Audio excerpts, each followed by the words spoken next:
அரிப்பு, தடிப்பு, அலர்ச்சி, சொரியாசிஸ், படர்தாமரை போன்ற அத்தனை தோல் வியாதி மேல் மருந்தாக ஒரு குளியல் பொடி சொல்கிறேன். 1/4 கிலோ பச்சை பயிறு, 1/4 கிலோ கருப்பு சுண்டல், செம்பருத்தி பூ பவுடர் 50 கிராம், தாமரை பூ பவுடர் 50 கிராம், ஆவாரம் பூ பொடி 50 கிராம், அதுக்கப்புறம் பூலான் கிழங்கு அது ஒரு 50 கிராம், கஸ்தூரி மஞ்சள் இது ஒரு 50 கிராம் எல்லாம் போட்டு காய வச்சு அரைச்சிட்டிங்கன்னா வாசனை கும்முன்னு வரும்.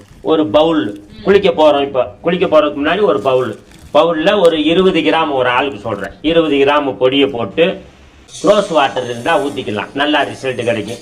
ரோஸ் வாட்டர் கொஞ்சம் ஊற்றி டெட்டாயில், ஏன்னா இந்த கிருமியெல்லாம் அழியணுமே, டெட்டாயில் ஒரு 10 சொட்டு, 10 மில்லி இல்லை 10 சொட்டு விட்டுட்டு எலுமிச்சம்பழம் அதில் புழிஞ்சு விட்டு அப்படியே சந்தனம் போல் குளிக்க வேண்டும். பட்டும் படாமல் பூசி விட்டுணும்.